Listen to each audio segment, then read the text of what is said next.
Hello दोस्तों, flat wisely में आप सभी का स्वागत है। स्टूडेंट्स, आज हम केवीएस की इंग्लिश ग्रामर को लेकर फर्स्ट क्लास कर रहे हैं। हमारा आज का टॉपिक है कंजक्शन। हम आज की वीडियो में पूरा कंजक्शन टॉपिक को समझेंगे एंड आपको कल इसकी प्रैक्टिस शीट मिल जाएगी टेलीग्राम चैनल पे। डिस्क्रिप्शन बॉक्स में आपको लिंक मिल जाएगा टेलीग्राम चैनल का। वहाँ पे जाके आप कल देख लेना प्रैक्टिस शीट। बाकी कल हमने हिंदी की क्लास की थी, उसकी प्रैक्टिस शीट आपकी आज अपलोड हो गई है, तो आप टेलीग्राम चैनल पर जाके आप अपनी हिंदी की प्रैक्टिस क्वेश्चन कर सकते हो। अब बढ़ते हैं हमारे आज के टॉपिक पे। हमारा आज का टॉपिक है कंजक्शन। सबसे पहले देखते हैं कंजक्शन होता क्या है। कंजक्शन इज अ वर्ड और a group of words which joins phrases और सेंटेंसेस। कंजक्शन एक वर्ड होता है या फिर ये ग्रुप ऑफ वर्ड्स होता है, यानी कि 2-3 वर्ड इकट्ठे आ जाएंगे जो कि हेल्प करते हैं किन्हीं भी 2 सेंटेंसेस को जोड़ने में या फिर 2 फ्रेजेस को जोड़ने के लिए। एग्जाम्पल में हो गया जैसे कि एंड, तो हम बोलते हैं ना Ram and Sita are going, यानी कि राम एंड सीता, मेरे को दोनों का बताना था, तो अब हमने कनेक्ट कर दिया कि राम भी जा रहे हैं सीता भी जा रही है, तो हमने एंड वर्ड का यूज़ किया। As well as Ram as well as Shyama are going, कि राम के साथ साथ श्यामा भी जा रही है, एज वेल एज लगा दिया।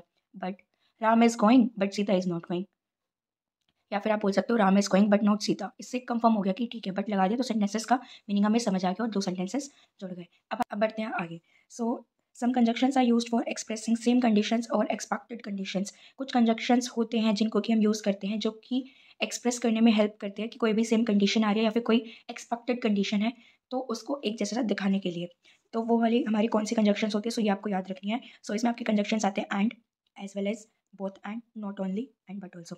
ये जब बोथ के साथ ऑलवेज एंड लगेगा इसलिए यहाँ पे डैश डैश है। नॉट ओनली के साथ आपको ऑलवेज सेंटेंस के अंदर बट ऑल्सो लिखने के लिए मिल जाएगा। अब ये जो सेंटेंसेस है यहाँ पे सेम कंडीशंस आ रही है, एक्सपेक्टेड कंडीशंस आ रही है, इसका मतलब ये है कि ये वाले जब भी वर्ड्स आएंगे, ये वाली जो कंजक्शंस आएगी, इसके जो आगे का सेंटेंस होगा एंड जो पीछे का सेंटेंस है, अगर आगे पॉजिटिव सेंटेंस है यानी कि कुछ भी नेगेटिव नहीं है, उसमें नॉट वर्ड नहीं आ रहा, नेवर वर्ड नहीं आ रहा, पॉजिटिव सेंटेंस है, तो जो एंड के बाद वाला सेंटेंस होगा वो भी पॉजिटिव होगा। अगर इन वर्ड्स के पहले नेगेटिव सेंटेंस है तो बाद वाले सेंटेंस में भी नेगेटिव सेंटेंस बनेगा। ये था यहाँ पे कि सेम कंडीशंस कैसे बनती है। अगर इससे इन वर्ड से पहले आपका पॉजिटिव सेंटेंस है तो पॉजिटिव बनाएगा, नेगेटिव सेंटेंस है तो बाद वाला सेंटेंस भी आपका नेगेटिव होगा। अब आते हैं आगे। Some conjunctions are used to express contrast situations. ये ऐसे कंजक्शंस हैं जिनको कि हम यूज़ करते हैं एक्सप्रेस करने के लिए ताकि हम कॉन्ट्रास्ट सिचुएशंस बता सकें। कॉन्ट्रास्ट सिचुएशंस में होगा कि पहले वाली सिचुएशन तो नेगेटिव है लेकिन बाद वाली पॉजिटिव हो जाती है, या फिर पहले वाली सिचुएशन पॉजिटिव है अगर, तो दूसरे वाला सेंटेंस जो होगा वो नेगेटिव हो जाएगा। तो यानी कि यहाँ पे हमारी जो कंजक्शंस है वो है but, yet, still, nevertheless, however, whereas. ये कुछ ऐसी कंजक्शंस हैं जिनमें जब भी आप कोई सेंटेंस देखते हो और ये कंजक्शन आ रही है तो उसका जो फर्स्ट सेंटेंस होगा वो आइदर पॉजिटिव होगा या नेगेटिव होगा, लेकिन अगर वो पॉजिटिव है तो उसके बाद वाला सेंटेंस ऑलवेज नेगेटिव मिलेगा, एंड अगर वो सेंटेंस आपका नेगेटिव था तो उसके बाद वाला सेंटेंस आपका पॉजिटिव मिलेगा। यहाँ पे मैंने इसे रूल में बनाया हुआ है। अब चलो इनके एग्जाम्पल देख लेते हैं। हमारे पास एग्जाम्पल है he worked hard and got promotion. अब आप देख रहे हो यहाँ पे हमारी कंजक्शन आ रही है एंड, तो हमने फर्स्ट रूल क्या पढ़ा है कि जब भी एंड आएगा तो फर्स्ट सेंटेंस जो होगा वो भी पॉजिटिव रहेगा एंड बाद वाला सेंटेंस वो भी पॉजिटिव ही रहेगा। तो यहाँ पे वर्कड हार्ड मिल रहा है, यहाँ पे गॉट प्रमोशन मिल रहा है, यहाँ पे पॉजिटिव में है, नेक्स्ट वाला भी हमारा पॉजिटिव में है। अब नेक्स्ट एग्जाम्पल देखो, she is not only honest but also hard working. अब यहाँ पे आप देख रहे हो ये भी हमारा फर्स्ट वाले जो हमने रूल पढ़ा उसमें आ रहा है, इसमें नॉट ओनली वर्ड है एंड बट ऑल्सो वर्ड भी आ रहा है, और पहले क्या है ऑनेस्ट है एंड बाद में क्या है हार्ड वर्किंग, दोनों पॉजिटिव है, यानी कि पॉजिटिव के साथ पॉजिटिव आएगा, नेगेटिव के साथ नेगेटिव आएगा जब भी आपका not only and but also word दिखाई दे। तो ये कुछ कंजक्शंस हैं जो कि आपको याद रखनी है ये चीज़ें। अब बढ़ते हैं कुछ क्वेश्चंस पे कि जो अभी तक हमने समझा है तो उसके क्वेश्चंस आपको कैसे देखने के लिए मिल सकते हैं। हमारे पास क्वेश्चंस हैं, he didn't work hard yet failed. अब यहाँ पे आप एक चीज़ देख रहे हो, यहाँ पे ये जो येट है ये हमारी कंजक्शन है, लेकिन येट के अकॉर्डिंग क्या होता है कि जो आपका अगर फर्स्ट सेंटेंस पॉजिटिव है तो बाद वाला नेगेटिव होता है, या अगर फर्स्ट वाला सेंटेंस नेगेटिव है तो बाद वाला पॉजिटिव होना चाहिए। लेकिन आप इस सेंटेंस में क्या देख रहे हो, he did not work hard, उसने हार्ड वर्क भी नहीं किया एंड वो फिर भी फेल हो गया। अब ये सेंटेंस आपका नेगेटिव में है एंड ये बाद वाला सेंटेंस भी नेगेटिव है, तो यहाँ पे ये जो येट कंजक्शन है आपकी ये गलत है, इसकी जगह पे यहाँ पे एंड आना चाहिए, क्योंकि जब भी नेगेटिव सेंटेंस पहले है तो बाद में भी नेगेटिव आ रहा है, तब हमारी कौन सी कंजक्शंस आती है and, as well as, both and, not only या बट ऑल्सो। यहाँ पे आपको सबसे बेस्ट जो सूट करे कंजक्शन वो होगा एंड। नेक्स्ट हमारा क्वेश्चन है, he didn't work hard and got success. अब यहाँ पे देखो हमारी कंजक्शन क्या है, एंड आ रही है, ठीक है, लेकिन यहाँ पे जो सेंटेंस है कि उसने हार्ड वर्क नहीं किया फिर भी सक्सेस मिल गया, यानी कि पहला सेंटेंस तो आपका नेगेटिव फॉर्म में है लेकिन कंजक्शन के बाद वाला सेंटेंस आपका किस में है, पॉजिटिव फॉर्म में है। तो ये जो हमारा रूल नंबर 2 था उसके अकॉर्डिंग यहाँ पे आपका कंजक्शन आना चाहिए, तो यहाँ पे आपका कंजक्शन लगेगा yet, he didn't work hard yet got success, कि उसने काम भी हार्ड वर्किंग भी नहीं किया और उसे फिर भी सक्सेस मिल गई। अब बढ़ते हैं नेक्स्ट क्वेश्चन पे, because he worked hard he got success. और अब नेक्स्ट सेंटेंस भी देखो, he got success because he worked hard. अब ये दोनों सेंटेंस में से आपको कौन सा करेक्ट लग रहा है ये बताओ मुझे। आपसे मैक्सिमम बच्चे क्या होंगे कि वो बोलेंगे कि फोर्थ वन तो करेक्ट है लेकिन थर्ड वाला जो सेंटेंस है वो वाला करेक्ट नहीं है, उसमें एरर है, बिकॉज जो है वो पहले आ रहा है। लेकिन अब मैं एक चीज़ बताऊँ, जब भी आप ये वर्ड बिकॉज देखते हो, वो चाहे सेंटेंस के फर्स्ट में है या मिड में है, दोनों बात में ही सेंटेंस जो होगा आपका करेक्ट होगा। हम मैक्सिमम बिकॉज का यूज़ बीच में करते हैं, इसलिए आपको ये करेक्ट लगा एंड थर्ड वन करेक्ट नहीं लगा। लेकिन यहाँ पे आपके जो दोनों सेंटेंसेस हैं वो दोनों के दोनों करेक्ट है। सो नेक्स्ट हमारा रूल है कंजक्शंस लाइक, ऐसे कुछ कंजक्शंस जैसे कि हो गया as, because, since, due to, owing to. जब भी आपको ये वाले कंजक्शंस देखने के लिए मिलते हैं, तब आपको सेंटेंस में कभी भी सो, दस एंड देयरफॉर इनका यूज़ नहीं करना है। और अगर ये दिखते हैं तो वहीं पे एरर है, क्योंकि जब भी ये वर्ड्स आएंगे तब आपके ये 3 वर्ड्स कभी भी दिखाई नहीं देंगे। तो यहाँ पे मैंने लिखा भी है, when start the sentence the next part of the sentence will not carry. यानी कि जब भी आपको सेंटेंस के स्टार्टिंग में ये वाले वर्ड्स मिलते हैं as, because, since, due to, owing to, तब कभी भी आपका सेंटेंस के एंड में या फिर बाद में नेक्स्ट पार्ट में इन कंजक्शंस के बाद में कभी भी सो, दस एंड देयरफॉर नहीं होना चाहिए सेंटेंस में। अब यहाँ पे देखिए एग्जांपल है, as I was ill so I didn't complete the work. अब यहाँ पे आप एक चीज़ देख रहे हो, यहाँ पे एज आ गया, तो यहाँ पे ये जो सो है यहाँ पे नहीं आएगा, डायरेक्ट हो जाएगा as I was ill I didn't complete the work. ये आपका करेक्ट सेंटेंस होगा। तो यहाँ पे क्या आ रहा था कि यहाँ पे एज के साथ सो आ गया था। अब बढ़ते हैं कुछ इंपॉर्टेंट पेयर्स पे कि जो हमारी कंजक्शंस होती है उनके साथ ऑलवेज पेयर में कौन कौन से रहते हैं। कुछ हमें पता है, कुछ हमें याद करने हैं। सो यहाँ पे मैंने सभी कंजक्शन के पेयर्स लिख दिए हैं, जिससे कि आपको, जिन बच्चों को नहीं आते थे उनको कंफर्म हो जाए, जो कंफ्यूजन थी वो भी क्लियर अप हो जाए। सो एज के साथ ऑलवेज एज मिलेगा, लेस के साथ ऑलवेज शुड लगता है, अदर के साथ देन, रादर के साथ देन, एल्स के साथ बट, नॉट ओनली के साथ बट ऑल्सो लगता है, डाउट्स के साथ ऑलवेज इफ वेदर आएगा, नो डाउट के साथ ऑलवेज डाट आएगा, सच के साथ ऑलवेज डाट आएगा, अगो के साथ भी डाट आएगा, बहुत के साथ आपने ऑलवेज देखा है एंड मिलता है आपको सेंटेंस में, बिटवीन के साथ भी एंड मिलेगा, आइदर है या फिर वेदर है, दोनों के साथ ही आपको और मिलेगा। आपने आइदर और तो सुना होगा, लेकिन वेदर और कम यूज़ करते हैं इसलिए आपको नहीं पता होगा, तो ये भी याद करना है। नीदर के साथ नो, दो के साथ येट, नो सोने के साथ देन लगेगा, हार्डली के साथ ऑलवेज वेन लगता है, एंड स्कार्सली के साथ ऑलवेज वेन लगेगा।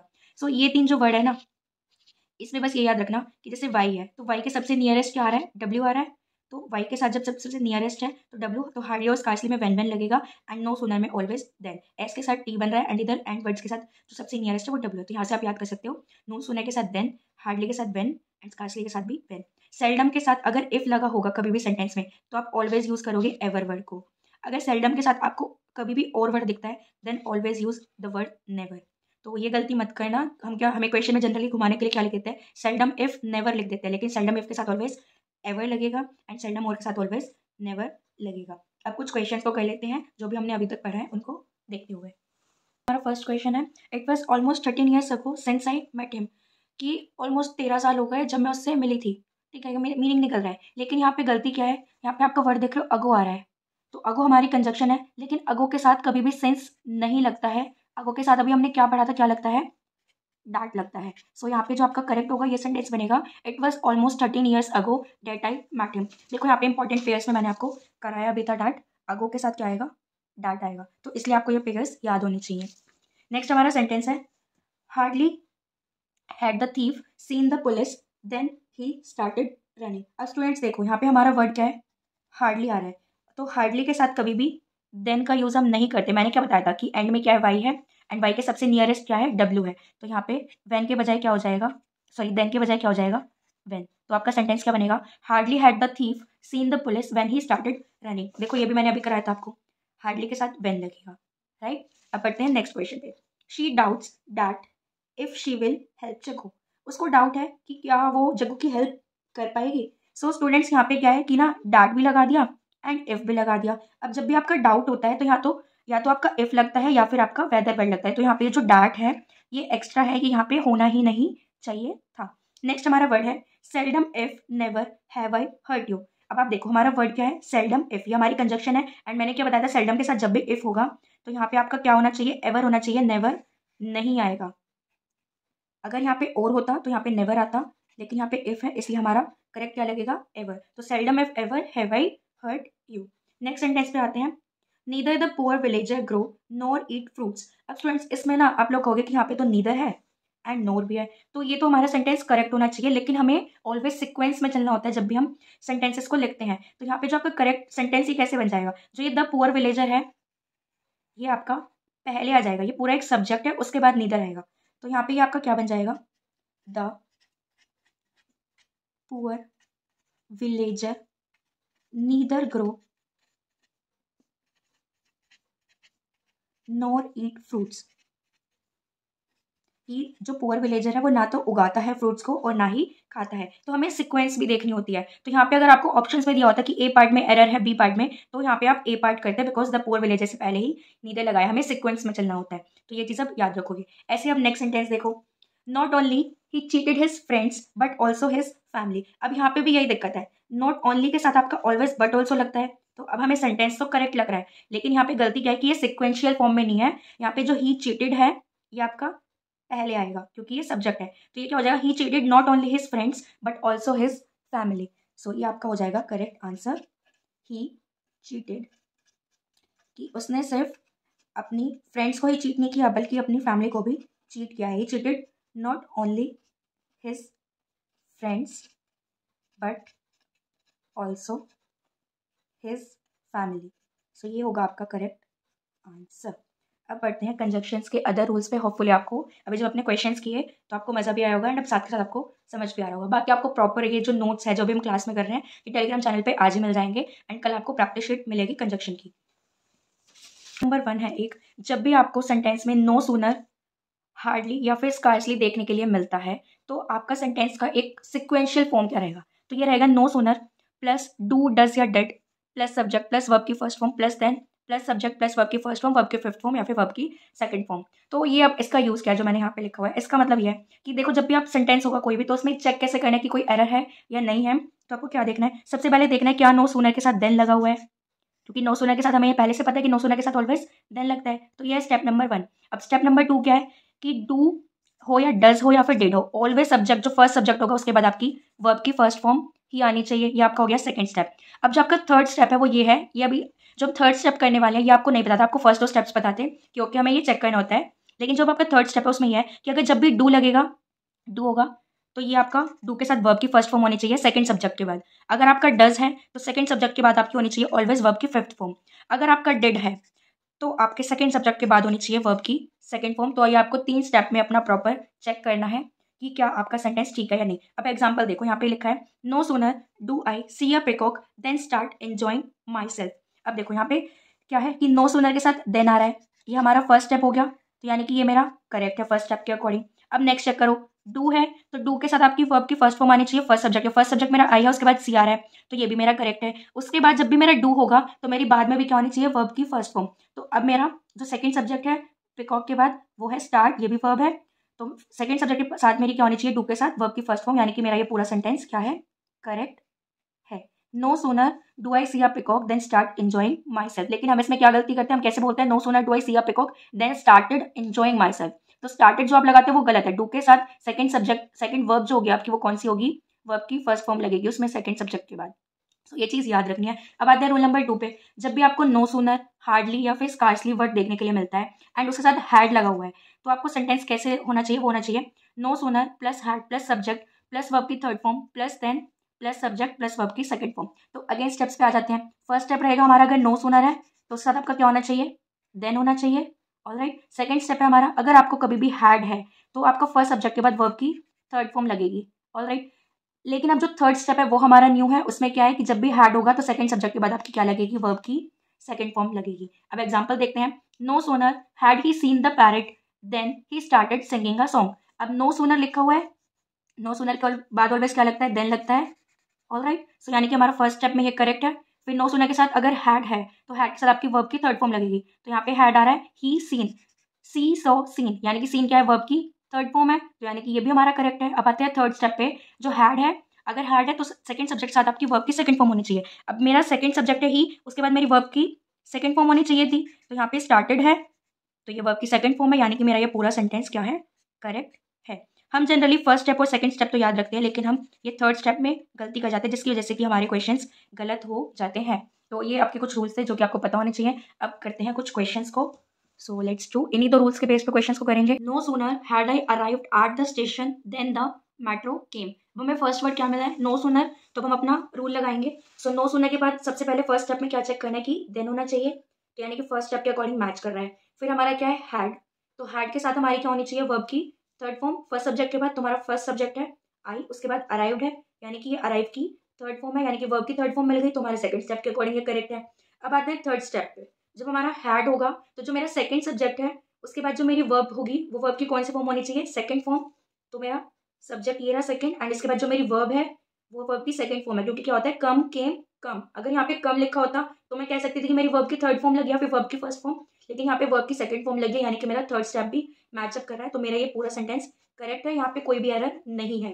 अब आते हैं नेक्स्ट स्टेप पे। Scarcely had I reached the bus stop then the bus arrive. अब मैंने क्या बताया, नो सूनर हो, हार्डली हो या स्कार्सली हो, तब हमें अपने रूल्स को फॉलो अप करना है।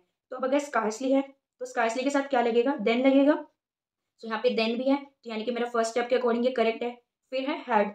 अब हैड के अकॉर्डिंग मेरी वर्ब की थर्ड फॉर्म होनी चाहिए, तो यहाँ पे मेरी वर्ब की थर्ड फॉर्म है रीच, रीच्ड, रीच्ड। तो रीच्ड क्या है, वर्ब की थर्ड फॉर्म। अब लास्ट है थर्ड स्टेप, हैड के साथ जो मेरी सेकंड वर्ब होगी उसमें क्या होनी चाहिए, वो मेरी वर्ब की सेकंड फॉर्म होनी चाहिए। तो ये मेरा सेकंड सब्जेक्ट है द बस। उसके बाद यहाँ पे अराइव लिखा है, तो ये जो अराइव है ये वर्ब की फर्स्ट फॉर्म है, तो ये गलत है। इसकी जगह पे यहाँ पे क्या आना चाहिए था, अराइव, वर्ब की सेकंड फॉर्म आनी चाहिए। तो मेरा करेक्ट सेंटेंस होगा scarcely had I reached the bus stop then the bus arrived. अब आते हैं नेक्स्ट क्वेश्चन पे। हमारा क्वेश्चन है no sooner had we heard the noise then we rush to the spot. अब देखो नो सूनर है तो फर्स्ट स्टेप क्या कहते हैं, नो सूनर के साथ होना चाहिए देन। तो फर्स्ट स्टेप हमारा मैच कर रहा है, करेक्ट है। फिर है हैड, हैड के साथ मेरी फर्स्ट क्या होनी चाहिए, वर्ब। फर्स्ट सब्जेक्ट के बाद मेरी वर्ब की थर्ड फॉर्म लगेगी, तो सब्जेक्ट है मेरा वी, उसके बाद वर्ब की थर्ड फॉर्म लगी है, हियर, हर्ड, हर्ड। तो ये वर्ब की थर्ड फॉर्म लगी है, सेकंड स्टेप भी करेक्ट है। अब आते हैं थर्ड स्टेप पे। हैड के साथ जो मेरा सेकंड सब्जेक्ट होगा उसके बाद में क्या होना चाहिए, मेरा वर्ब की सेकंड फॉर्म होनी चाहिए। तो सेकंड सब्जेक्ट है वी, लेकिन उसके बाद यहाँ पे रश लिखा है, ये तो मेरी वर्ब की फर्स्ट फॉर्म है, यानी कि ये गलत है। यहाँ पे आपका आंसर में क्या आना चाहिए था, रश्ड, रश, रश्ड। तो ये तो होना चाहिए था मेरा करेक्ट आंसर। सो होपफुली आपको प्रॉपर समझ आ गया होगा। तो स्टूडेंट्स ये जो वर्ड्स लिखे हुए हैं ना रेड कलर में, जब भी आप इन वर्ड्स को देखते हो तो चीज़ याद रखनी है कि जब भी ये वर्ड्स आ रहे हैं तो जो आपका फर्स्ट सब्जेक्ट है, फर्स्ट सब्जेक्ट आपका चाहे सिंगुलर हो या प्लूरल हो, फर्स्ट सब्जेक्ट के अकॉर्डिंग आपकी वर्ब मिलेगी, आपका प्रोनाउन मिलेगा। यानी कि आपके फर्स्ट सब्जेक्ट के अकॉर्डिंग आपका वर्ब और प्रोनाउन चेंज होगा। अगर आपका फर्स्ट सब्जेक्ट सिंगुलर है तो बाद का सब्जेक्ट भी बाद के वर्ब और प्रोनाउन भी आपके सिंगुलर में मिलेंगे। अगर आपका फर्स्ट सब्जेक्ट प्लूरल है तो आपके बाद के वर्ब और प्रोनाउन भी आपको प्लूरल में मिलेंगे। तो वर्ड्स को देख लेते हैं क्या क्या है। As well as, in addition to, like, unlike, with, along with, together with, rather than, and not, but, except, besides, no less than, nothing but, accompanied by। So ये कुछ ऐसे वर्ड्स हैं कि इन वर्ड्स के साथ जो भी आपका फर्स्ट सब्जेक्ट होगा उसी के अकॉर्डिंग आपकी वर्ब और प्रोनाउन चेंज होंगे। अब कुछ एग्जाम्पल और क्वेश्चंस को देख लेते हैं। Students as well as teachers are doing their work. अब यहाँ पे देखो एज वेल एज वर्ड आ रहा है, ऊपर कैटेगरी में से एज वेल एज, ठीक है, राइट। तो यहाँ पे स्टूडेंट्स है, यानी कि मेरा फर्स्ट सब्जेक्ट क्या है, स्टूडेंट्स, यानी कि इसके अकॉर्डिंग अब मेरी वर्ब होनी चाहिए या फिर प्रोनाउन होना चाहिए। तो अब वो वर्ब आपकी हेल्पिंग वर्ब भी हो सकती है या फिर प्रॉपर वर्ब भी हो सकती है। हम दोनों वर्ब्स को चेंज करेंगे फर्स्ट सब्जेक्ट के अकॉर्डिंग। तो यहाँ पे आ रहा है टीचर्स आर, तो ये मेरी हो गई वर्ब। तो यहाँ पे स्टूडेंट्स था, प्लूरल है, इसलिए हमारी वर्ब भी प्लूरल है फर्स्ट स्टेप के अकॉर्डिंग, ठीक है।